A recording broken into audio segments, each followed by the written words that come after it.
right, how y'all doing? Looks like we have some people rolling in. Appreciate y'all joining us this beautiful Thursday. As y'all are rolling in, we'll get started here in just a second. I appreciate you joining us. Yeah, we will use the chat throughout today's workshop. So if you want to go ahead and just kind of open up that chat box, you can say hi to us. Let us know your favorite thing to do outside. It helps us to feel like we're actually talking to some live humans out there and not just our computer screen. In fact, we have one very special live human, Jose. Great to hear Oh, from hi, you. Jose. Amazing that you're on our workshop today. We're stoked you're going to be a part of it. Yeah, really great to see you. So as you all are joining, feel free to say hi in the chat, and we are going to probably just go ahead and get started because we only have about a half hour with you all today and then 15 minutes for questions. So we want to make sure we use all of that time. My name is Erin. And I'm Bryce. And we work for the Leave No Trace Center for Outdoor Ethics. If you haven't heard of Leave No Trace before, we are a national nonprofit and really an international movement. We have some sister nonprofits all across the globe. And our main mission is providing opportunity for education so that we can all learn how to protect the outdoors, how to minimize our impacts, and really just how to be more sustainable overall. So today we're going to talk to you about how you can minimize your own impacts, you can be a little bit more sustainable, and give you some tools so that you can protect the outdoor spaces that you love. And as I said, we do have some time for Q&A at the end.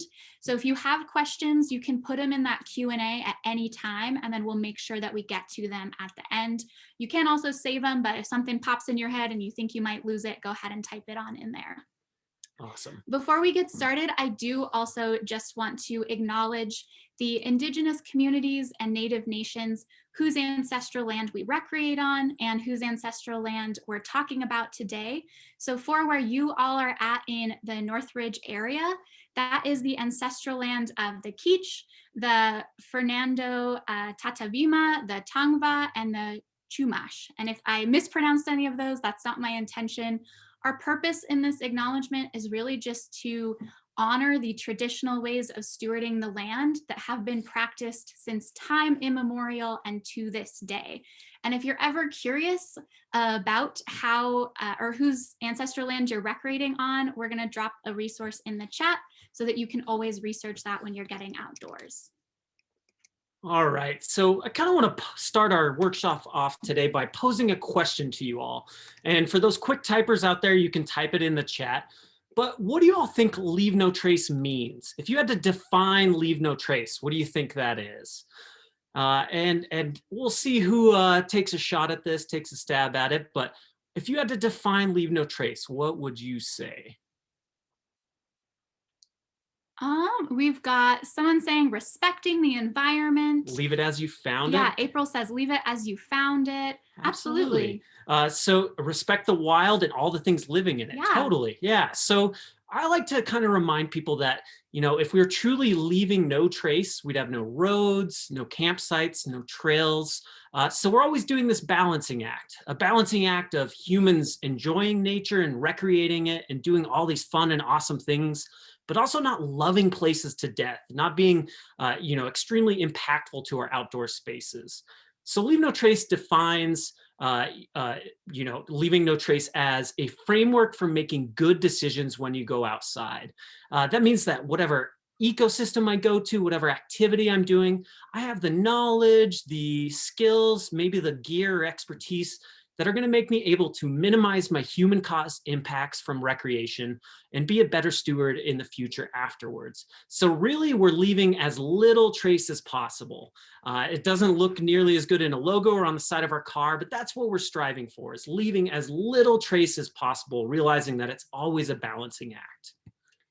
So we as humans, anytime we step out our front door, are in an ecosystem, and we can impact that ecosystem in a lot of different ways if we aren't mindful of how we're interacting with it. And these are just some examples of these impacts. As you're looking at them, I want you to tell me in the chat if they make you feel anything, if they make you excited to go outside, Maybe they make you sad, maybe they make you annoyed. Let me know in the chat if these photos bring anything up, if they make you feel anything. And these are all examples of the ways that we can impact these outdoor spaces. We can impact wildlife, soil, vegetation. We can contaminate and pollute water. And the reason why these impacts might have made us angry, yeah, April says frustrated and sad. If anyone else has any words for how those photos made you feel, go ahead and put them in the chat. But the reason why these photos might have upset you a little bit or might have annoyed you or made you just a little bit disappointed is because whether or not you've ever thought about it before, you already have an outdoor ethic. And our full name is not the Leave No Trace Center for Outdoor Rules. It is the Leave No Trace Center for Outdoor Ethics. We're not trying to give everyone rules for how they should go outside. Our purpose is really just to create this personal outdoor ethic. And if we strengthen that personal outdoor ethic, we might even come up with a collective outdoor ethic. And I like to think of my ethic as what I do when no one's watching, when there's no kind of external influences, how I decide what's acceptable and what's not acceptable to me in any space. And that ethic is going to be personal and unique to each of us. But by learning more about Leave No Trace, by learning more about how we can cause these impacts, we can strengthen that outdoor ethic, kind of like a muscle. We can work it out and we can become better stewards of these outdoor spaces and better equipped to minimize our impacts. Zachary said that he didn't like the first and second picture because of the trash. Yeah, absolutely. If there's things that you see a lot, these might affect you even more. Priscilla said that it makes her agitated because it's not a sustainable way for humans and animals to interact. Absolutely. So all of these things are part of our outdoor ethic, and hopefully with Leave No Trace, we can strengthen that and be even better at stewarding these places. I do want to mention, as we're talking about the 7 principles and some more specifics, to keep in mind that Leave No Trace is a spectrum. And what I mean by that is that on one side of the spectrum, there are significant impacts, and on the other, fewer impacts. And all of us, depending on our outdoor ethic and the circumstances that led to our current recreational pursuits, fall somewhere on this spectrum. And wherever you're at, that doesn't matter. But the ultimate goal of Leave No Trace and being good stewards to our outdoor ecosystem is that we're all perpetually moving toward the greener side, right? We're all learning new things, gaining new skills, and lessening our impact over time. And those cumulative benefits are really going to add up and make the difference in our outdoor spaces.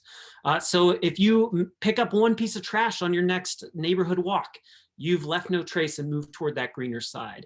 If you ensure that your local wildlife isn't getting fed, you're moving toward that greener side. And all of these things make a big difference in the health of our outdoor spaces because there's a lot of us going outside and numbers are only going up year after year. And it's important that we're all collectively strengthening that ethic and moving to that side. Yeah, it's not about perfection, it's about action. So we don't have to practice Leave No Trace perfectly. We just have to do the best we can as often as we can. Yeah, we like to say that we don't want, a few hundred people practicing Leave No Trace absolutely perfectly. We want millions of people practicing it imperfectly. And what Leave No Trace is hugely informed by is science and research. Our 7 principles, all of our recommendations, they're all based in concrete scientific literature, either science that we've done ourselves or through partner universities or other organizations, such as some of our federal land managers. And so, when we tell you that, and we'll talk about cat holes in a little bit, that your cat hole should be 6 to 8 inches deep, that's not just some arbitrary number. That's, the hard work of many grad students who had to put human waste at different dirt or levels in the soil and see where it broke down the fastest. Not a job I would want, but we're really glad it happened. So we know where those microbes are that are going to break down our human waste the quickest. And all of this science and research led to the 7 principles of Leave No Trace. These are the 7 ways that we can put Leave No Trace into action, that we can protect our outdoor spaces. And while many of the things facing our outdoor areas are these large issues that it's hard to kind of work towards as one individual, this is something that we each can put into action. And these can be kind of hard to remember. So we want to give you a mnemonic device that is our 7 principles hand signals. So we can't see any of you, but we would love if you would practice these along with us. Since we can't see you, you can get as weird as you want. Get as crazy as you want. Yeah, get your fingers out, give them a stretch. They've probably been typing all day and they need it. And we're going to do our 7 principles hand signals. All right, that first principle, we're going to hold up a number 1. We're going to think about our trip, take any notes we might need, and we're going to plan ahead and prepare. Yeah, the first principle, plan ahead and prepare, happens before we go on our trip. We want to know anything necessary for that area. We want to know what gear we have, tell someone where we're going so that we have a safe and responsible trip. That second principle, we're going to travel and camp on durable surfaces. Yes, travel and camp on durable surfaces. Stick to trails, camp in established campsites, and if we go outside of this, know how to do so in the least impactful way. Our third principle, we're going to hold up 3 fingers. We're going to throw away our trash, or we're going to dig those cat holes and dispose of our waste properly. Yeah, so that third principle, dispose of waste properly. We're throwing things away and digging cat holes. We want to know how to dispose of our human waste, our trash, and gray water if we maybe wash dishes or ourselves, because all of those things can pollute and contaminate our outdoor spaces. Fourth principle, 2 twos, we make a camera, take only pictures, leave only footprints, break only wind, and we're going to leave what we find. Yeah, so our fourth principle, leave what you find. We want to leave the things we find in nature so they can continue to play their role and so others can enjoy them afterwards. Fifth principle, our hand becomes our flames and we are going to minimize our campfire impacts. Yeah, I'm sure for all of us out here in the West, we're in Nevada, so right next to you all, we understand the severe impact of wildfires. So we need to know how to have safe and responsible campfires, how to put them out, and know that campfires aren't always necessary and there are alternatives to them. Our sixth principle, we take 2 threes, they become our antlers, and we are going to respect wildlife. We want to keep animals safe and keep ourselves safe. So it's important that we respect them by giving them space and never feed them. Our final principle, we're going to wave at all those visitors, give them a peace sign, or Jose especially, a hang loose for our surfer friends, and be considerate of all those other visitors we're sharing these spaces with. Yeah, if we add up all of our outdoor spaces in the US, there are about 13 billion visits to our public lands each year. And that's a lot of us sharing these areas. But we want to make sure that everyone has the same opportunities as we have. And really, it just breaks down to being kind to everyone we see out there. So these 7 principles, they help us put Leave No Trace into action. We have a short amount of time with you all today, so we're just going to talk about the most important pieces of these 7 principles. Awesome. So we're going to break down little chunks of a few of these 7 principles, and they're called our Leave No Trace basics. They're essentially the 4 most important things we can bring with us to leave no trace in any ecosystem, in any environment, any activity. And so the first of those is to know before we go, right? And this is our planning ahead and preparing all those steps that are going to make our trip more successful. Knowing before we go is going to make us successful at all the other principles, at anything else we do outdoors. A lot of times those things that are going to help us be less impactful, we have to think of and bring with us ahead of time. And that takes some forethought.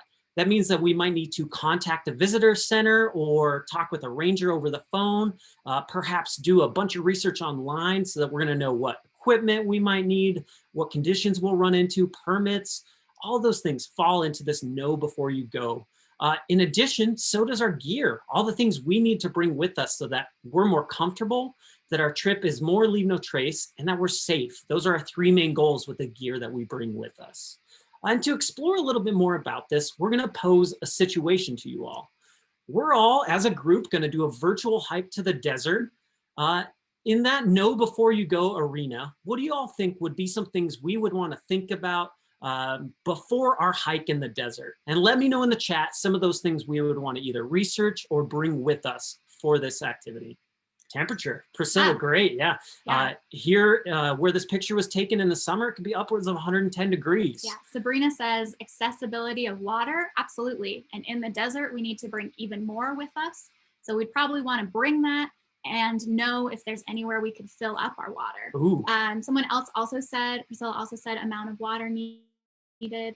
Maxine, bring your plastic bottles out with you. Keep that in mind in a second. Yeah, absolutely. If you're planning to bring water, maybe plan to bring your reusable water bottle so you don't even have to, buy plastic bottles. Ooh, sunscreen and hat, absolutely. I can assure you that would be one of the first things I would need as well. Yeah, and Abby said local wildlife like snakes. Absolutely. So something I always like to research is the wildlife that I'm going to encounter, because not only does it help keep me safe, it helps me know how to protect that animal, but it makes my trip way more fun because I know what to kind of look out for, what I might run into.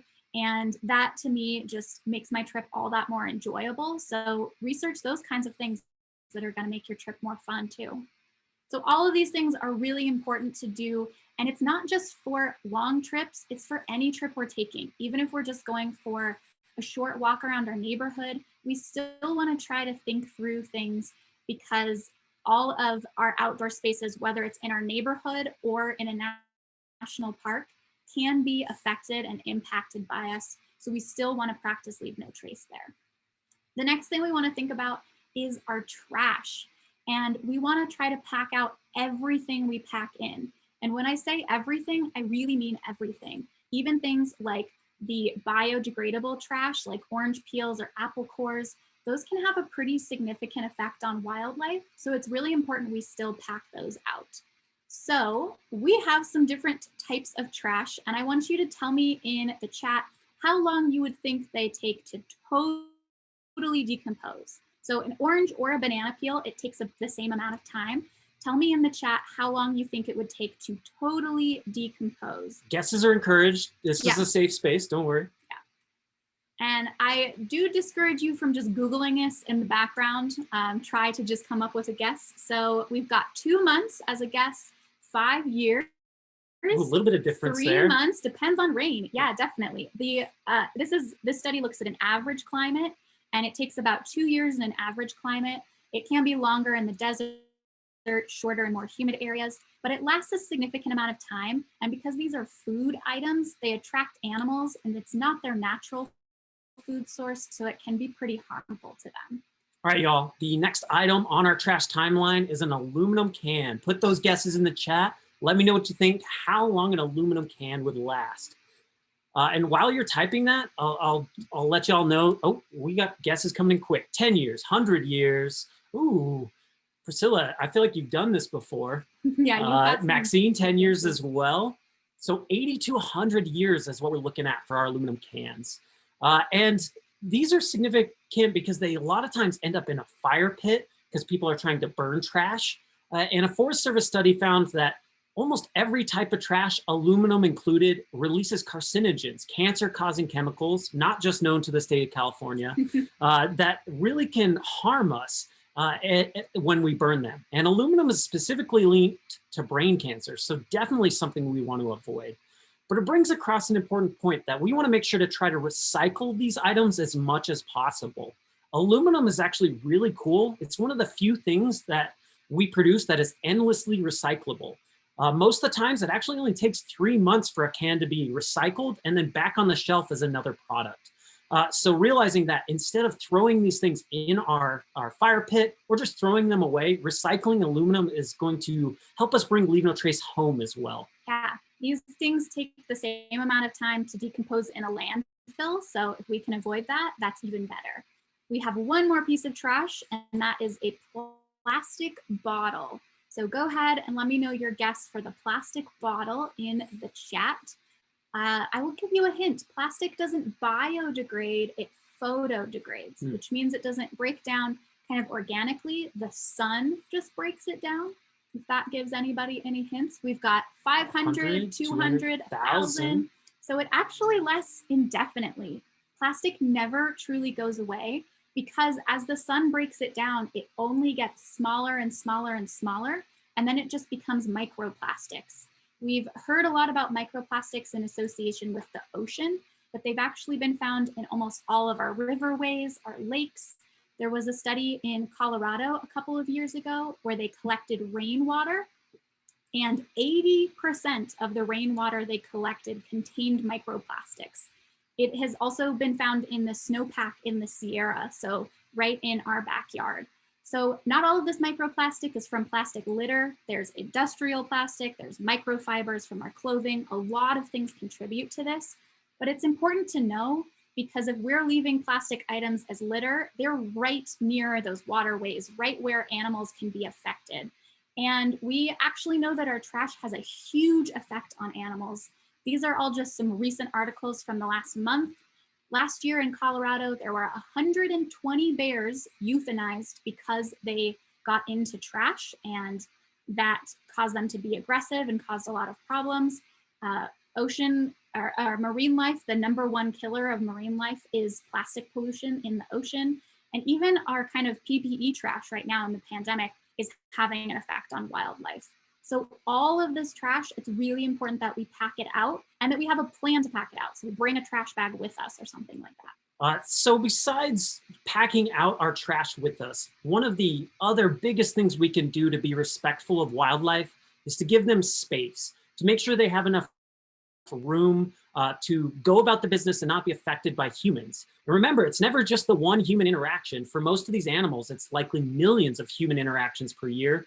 And if they're constantly trying to flee or being habituated to being around humans, we can have a big long-term effect on wildlife. And that's happening all across the globe right now, both from recreation and just humans living their lives. And so one thing we can do, and what you're seeing here that these kids are doing, is using the thumb trick to know how much distance we should give wildlife to keep them safe and us safe. So I'd like you all to do this with me. Stick out your thumb in front of you, your outstretched arm all the way. You can cover one eye or just close one. And what you want to do is try to cover that animal with your thumb. Most of you are probably going to be way too close to your computer screen to be able to cover this elk. But that just shows us the point that we would need to back up if we can't cover it because we're way too close. In real life, this works because our viewing distance between different size animals makes our need for distance larger with bigger animals. But we'd also want to think about this when there's a group of animals too. We'd want to try to cover that whole family to make sure we're giving them some space because they might need it during that time. And especially if they have young with them, it's good to try to cover that whole group because they're a lot more sensitive. But this is a great way for anytime you're out and about and you see wildlife, it's cool to sit and watch that wildlife, but we want to make sure we're at a distance that is going to not cause them to run from us constantly and keep them safe as well. All right, so our next kind of large chunk of things we want to be aware of is to not be a party pooper. And you might be guessing, and you are right, that means we're talking about poop. We talk a lot about poop, and that's totally okay. Yeah, poop can be hugely impactful to our outdoor spaces. Human poop and dog poop, they both have different pathogens and protozoa and bacteria that can spread disease, contaminate water, and harm both people, wildlife, and other dogs. So it's really important we know how to dispose of this properly. For dog poop, that's just packing it out. And if we're on a really long trip, maybe burying it like we would bury our human poop. And for our human poop, it is burying it in a cat hole, which is a 6 to 8 inch deep hole where it's going to kind of isolate that so that it's not going to spread that disease. Animals can't access it, and it's not going to leach into our water. And in order to do that, we want to be prepared by having a poop kit with us. Our poop kit includes all the things to make sure we're able to dig a cat hole in an emergency, or if we can't dig a cat hole, use that wag bag, a portable restroom that we can pack out our human waste with us safely and throw it away. And it's not going to be causing disease spread or anything like that. These are the items we would typically want to keep in our poop kit: hand sanitizer, a trowel for digging that cat hole, a FOPO bag. FOPO stands for fear of packing out. Essentially, it's just a Ziploc wrapped in duct tape so that we can pack out our toilet paper, our diapers if we have kids, pads and tampons, all those trash items that can often be gross that we don't want to leave behind in nature. Yeah, we also want to have toilet paper with us and then a wag bag in case of emergencies, so we can pack those things out. And then with our poop kit, the first thing we are going to do if we have to go to the bathroom outside is walk 200 feet or 70 big steps away from water, trails, and camp. And this helps us to not contaminate any of these areas. We're not going to contaminate the water. We're not going to cause social impacts to folks who are maybe in these campsites or on the trail. And it's 70 big steps away. That will get us about 200 feet. The next thing we want to do is find a patch of soil. The darker the soil, the easier it's going to be to dig, and also the faster it will break down our waste because it has more organic things in there.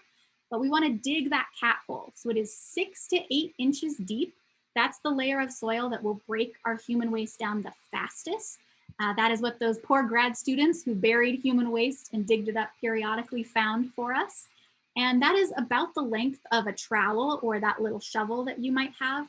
And these are really cheap. They're about $3 at a lot of REIs. You can get fancier ones, but they're a cheap tool. You could also dig this hole with a stick or a rock or even the heel of your shoe if you're in an emergency. But 6 to 8 inches deep is how deep you would want to dig. You're then going to use your cat hole. You can hold on to a tree, prop yourself up against a rock, whatever works for you. And then once you're finished, you would fill that in completely and then disguise it so it doesn't really look like you were there. Doing all of these things is going to help and minimize all of these impacts. We actually know that many of our national parks, our Forest Service areas, just our outdoor areas in general, human waste is one of their biggest concerns. And this has been even exacerbated in the pandemic because a lot of bathrooms have been closed and there's just so many of us going outside.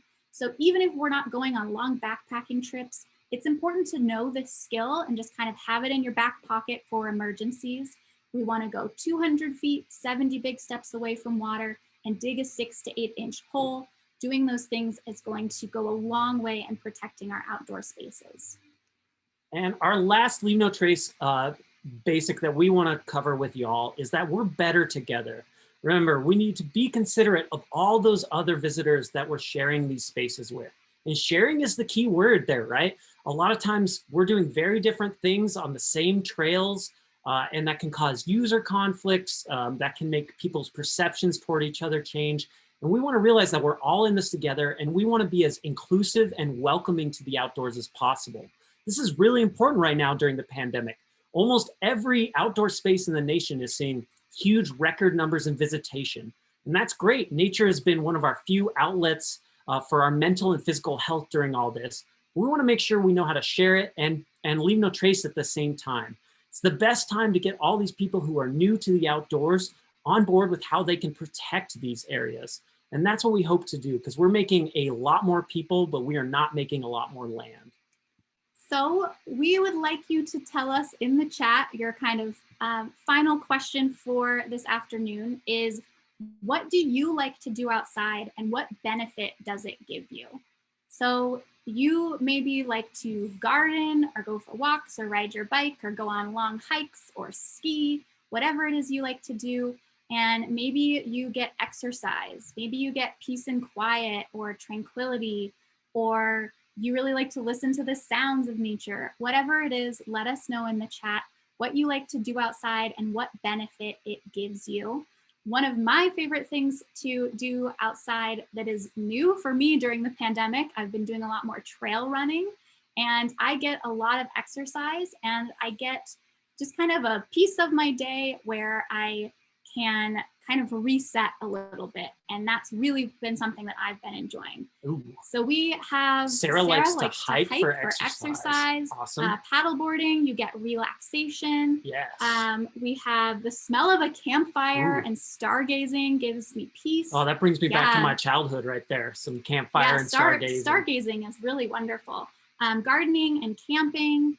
I like to go out and look for wildlife and take pictures of them. Oh, and you use Ooh, iNaturalist. shout out to iNaturalist. Yeah. If you want to know your plants better, that's where it's at. So we all like to do different things outside, but we can have a shared understanding of the benefits of nature, the benefits that other people are getting, even if the way they're getting outside is different to us, is largely similar. And we all have a vested interest in protecting these places and in allowing everyone to access them and to feel welcome and safe in these areas.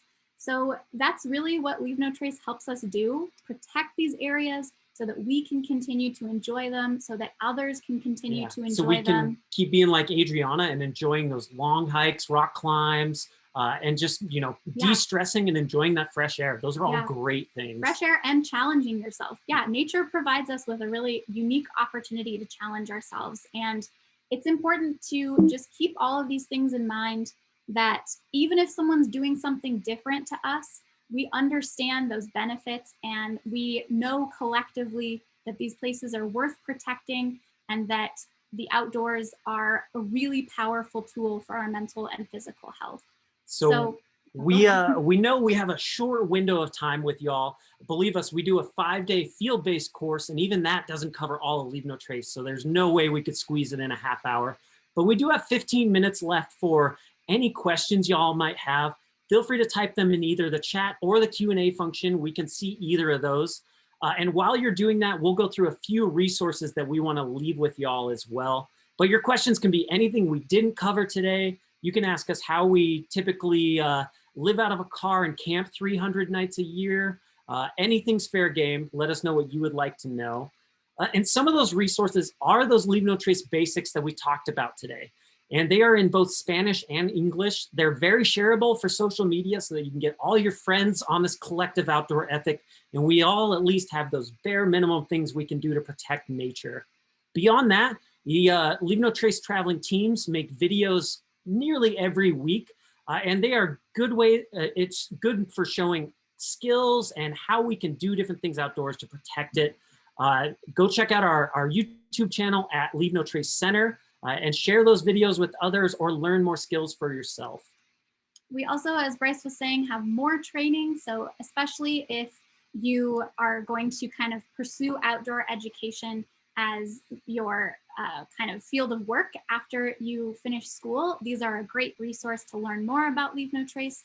Or if you're just really interested in diving deeper, they are available on our website, the kind of schedule for when these are taking place, but we have 2 and 5-day courses.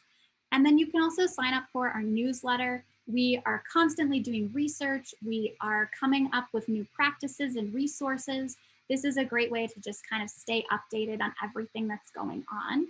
But other than that, we are going to answer some of your questions here. And if you have a question you haven't submitted yet, the Q&A or the chat, either of those are great. Priscilla asked that some of her friends go hiking weekly by themselves. Is that recommended? So hiking by yourself can still be a safe activity. It's not necessarily something that is going to cause significant impacts, but we do want to think about the potential impact of search and rescue, because if a team of 6 people have to come in and helicopter you out or hike in to rescue you, that can have a significant impact. And it also puts those people in danger. So we do want to try to think about that. Hiking by yourself is something you can do safely as long as you tell people where you're going and when to expect you back, as long as you're aware of the wildlife in the area. There are some areas, especially where there's grizzly bears, like in the Rockies and parts of Canada, where there are group size minimums where you can only hike in, say, a group of 4 because the concern with bears is so high. So as long as all of those things are being paid attention to, it can still be safe.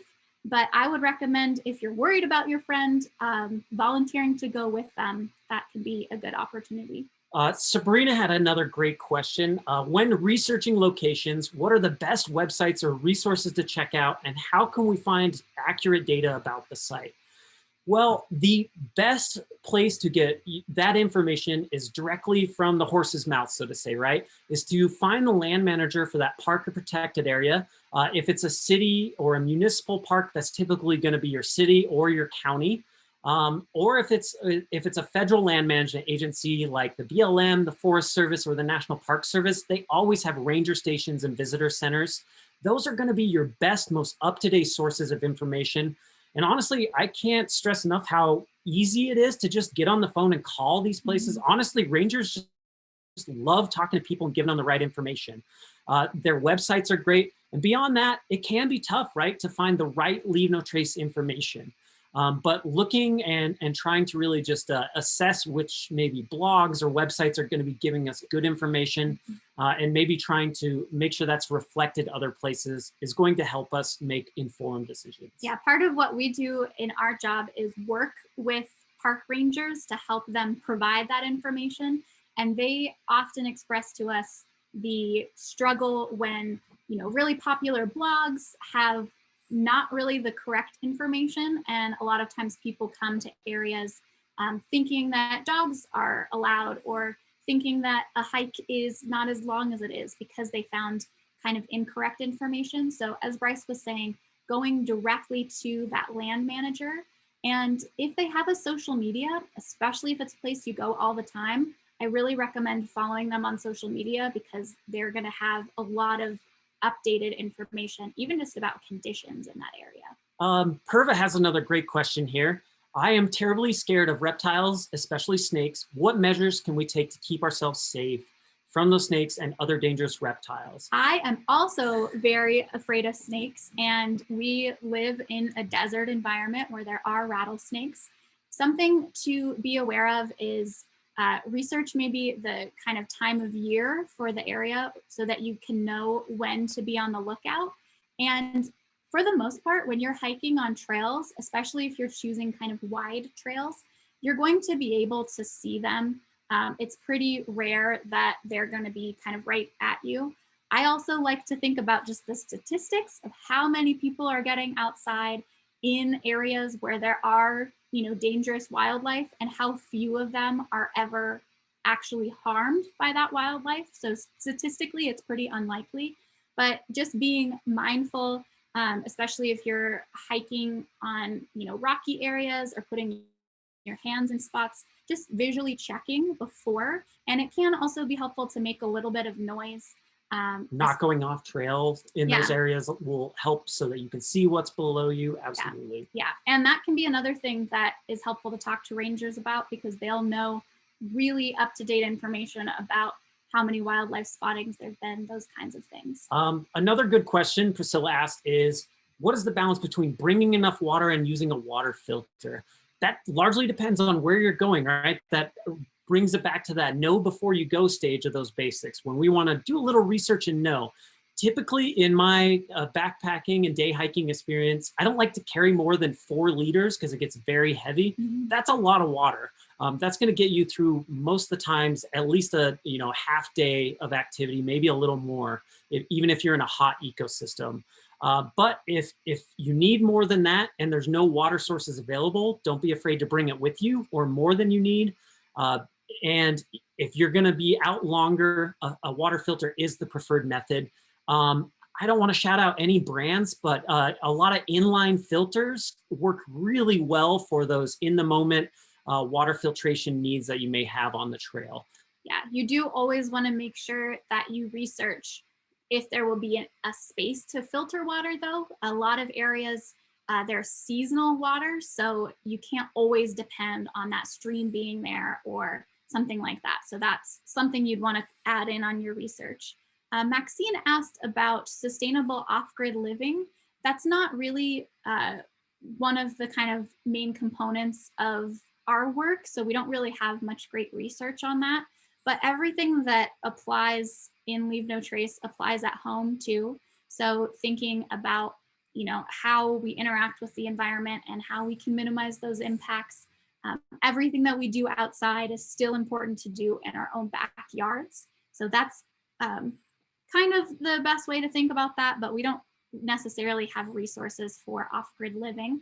But Jose asked about the impact of fires and how to have safe and leave no trace fires. I So, can talk about the impact of fires if you want to talk about how to have okay. a fire. So the impact of fire, one of the biggest ones is just wildfires around us. And, I think from the news last summer, a lot of us are very aware of how damaging that can be to entire communities. Mhm. But beyond those big wildfire events, there are also other things such as sterilization of soil. When we have a hot fire, it actually kills all the microbes and organic material that are about 6 inches deep below that fire. And if we do that all over, we are killing all the organic components from a large swath of area.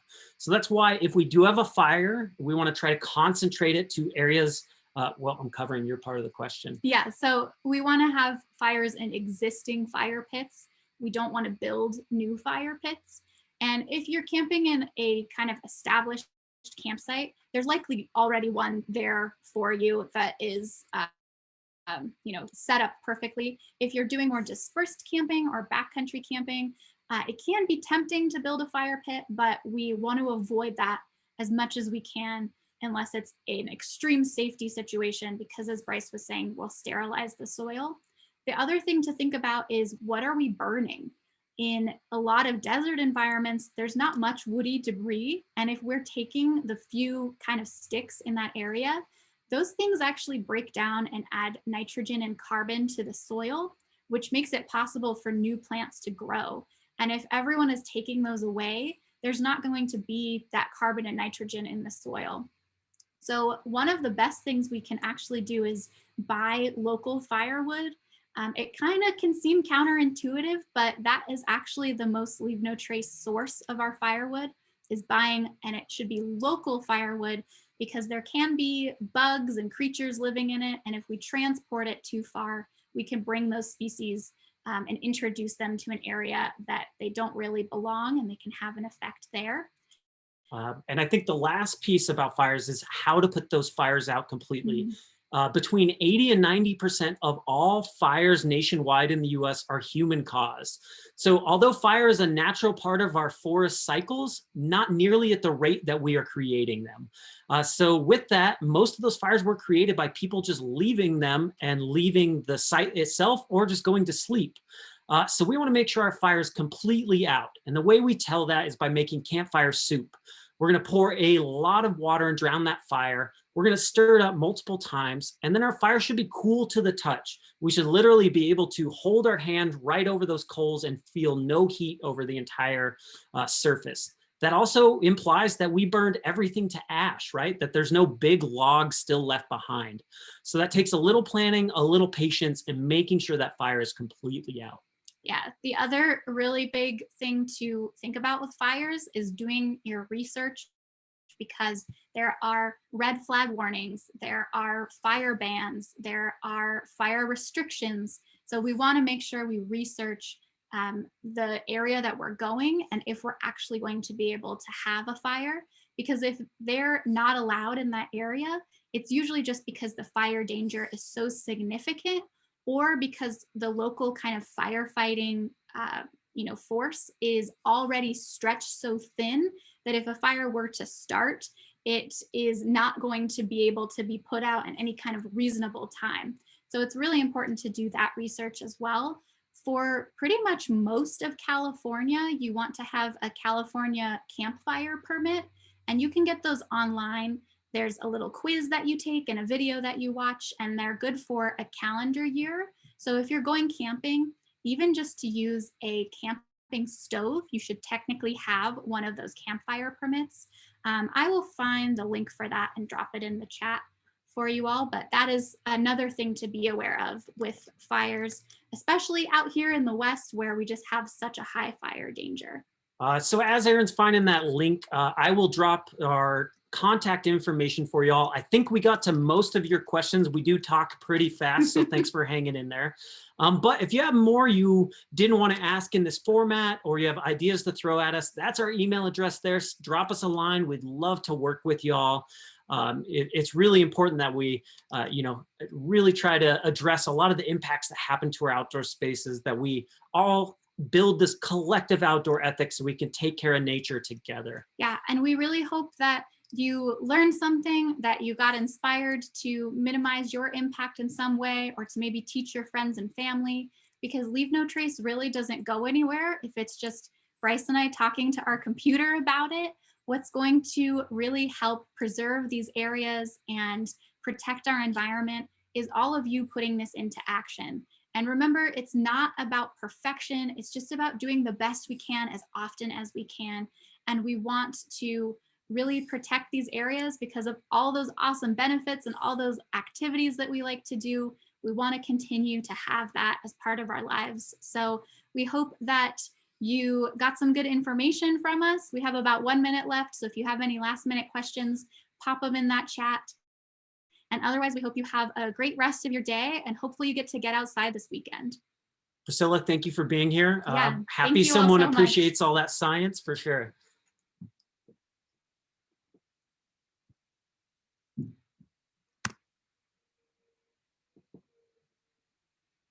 Yeah, thank you all. Thank y'all for being here.